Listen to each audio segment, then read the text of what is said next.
Bienvenida, bienvenido a esta exploración. Hoy, bueno, nos metemos con un material denso, sí, pero fascinante. Una charla de J. Krishnamurti. Es de Brookwood Park, 1976. Tenemos la transcripción de un video y la idea es, bueno, intentar desentrañar un poco sus ideas sobre transformación, muerte, sufrimiento y eso que él llama lo sagrado. Sí, es un clavado profundo, definitivamente. Totalmente, porque Krishnamurti tiene esa manera particular de cuestionarlo todo, ¿no? Los sistemas, los gurús, incluso la idea misma de un yo que medita. Te deja como, bueno, él mismo usa esa palabra, un poco vacío, ¿no? Sin ese futuro o pasado que construye el pensamiento. Y la pregunta es, si quitas todo eso, ¿qué queda? Exacto. Y ese vacío aparente es el punto de partida.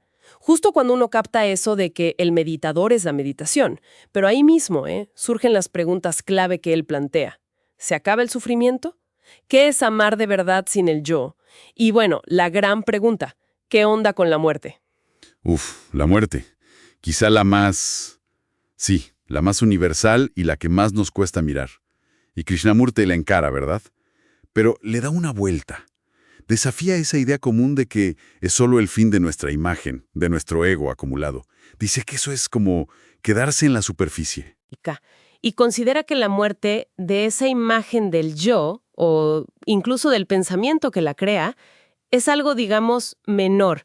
Casi lo compara con apagar el televisor. Sugiere que la muerte, la de verdad, en un sentido más hondo, tiene un significado, completamente distinto, mucho más grande. Más grande. A ver, exploremos eso. Porque él lanza una idea que si no terminamos activamente con nuestra imagen psicológica, esta como que sigue. Sigue alimentando una especie de corriente universal de imágenes, que se manifiesta en otros. Es, es fuerte esa idea. Una corriente como un... Sí, es un concepto potente. Podríamos pensarlo como el flujo constante del pensamiento y la imagen que compartimos como humanidad, ¿no? Esa tendencia a crear identidades, conflictos, deseos, basados en el pasado. Pero, y aquí viene lo interesante, Krishnamurti dice que incluso esa corriente es solo la superficie, que debajo hay algo mucho más, fundamental. Una corriente más profunda, la del dolor, la aflicción. Pero ojo, no habla solo del dolor personal, la autocompasión, la tristeza que viene del pensamiento individual. No es eso. Ah, entiendo. Entonces se refiere a un dolor más estructural, casi inherente a la condición humana, mientras está, bueno, atrapada en la ignorancia, en repetir patrones destructivos. Esa trampa psicológica. Precisamente, un dolor que está por debajo de la actividad del pensamiento y del sentimiento egocéntrico. Es el dolor de la separación, del conflicto constante, de la falta de amor real en el mundo. Y aquí viene un giro, un punto radicalmente distinto a muchas visiones, la compasión. Él dice que no surge como resultado de atravesar o procesar ese dolor, ni el personal ni el universal, no. Surge en el instante en que se percibe profundamente la naturaleza de ese dolor universal. ¡Pam! En esa percepción clara, sin tiempo, sin análisis, ese dolor para quien percibe se acaba. Y la compasión es, bueno, la describe como una energía inmensa que nace justo de esa claridad, de esa inteligencia que está más allá del pensar. Espera. Eso cambia bastante el panorama. Porque uno suele pensar en la compasión como, bueno, sentir el dolor del otro o trabajar el propio sufrimiento. Pero aquí es como si la pura percepción de la raíz del sufrimiento universal disolviera mi parte en él. Y de ahí, de esa disolución, brota energía compasiva.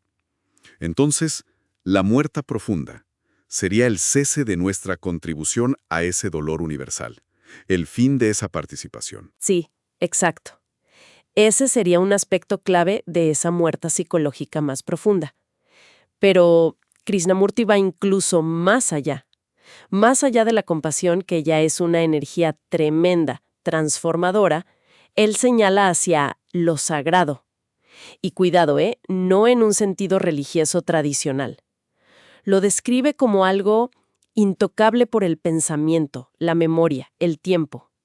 No es una cosa quieta, es más bien un movimiento constante, siempre nuevo, una energía de otro orden, que solo surge cuando la mente está en silencio absoluto. Pero un silencio que no es forzado, no es producto del esfuerzo, sino de la percepción total, de la atención plena. Un silencio que es la ausencia completa del yo y de toda su actividad. ¡Wow! Y dice que esa energía que surge de ahí es compasión, en su esencia. Y todavía más allá, o quizás como su fuente misma, está lo sagrado. Lo describe casi como el origen de todo, incluso de la materia. Es un viaje enorme el que propone, desde lo más personal hasta lo cósmico. El recorrido que plantea es, sí, un desmantelamiento paso a paso, ¿no? Empezar por cuestionar el yo, la muerte superficial de la imagen, luego entender la naturaleza de ese dolor universal, no como algo mío, sino como una corriente colectiva. Después, tocar la compasión como esa energía impersonal que nace de ver claro. Y finalmente, apenas vislumbrar lo sagrado como la realidad fundamental, que siempre está ahí cuando el desorden del pensamiento se calma. Y la implicación es, bueno, es muy fuerte, que la vida misma, en su raíz, es sagrada. Y se nos escapa, dice él, por vivir en la superficie del pensamiento, de la imagen, del conflicto. La verdadera meditación, entonces, quizás como este mismo diálogo que intentamos tener sobre sus palabras, sería ver la verdad de todo esto, instante a instante, sin acumular nada, ninguna conclusión. Exacto.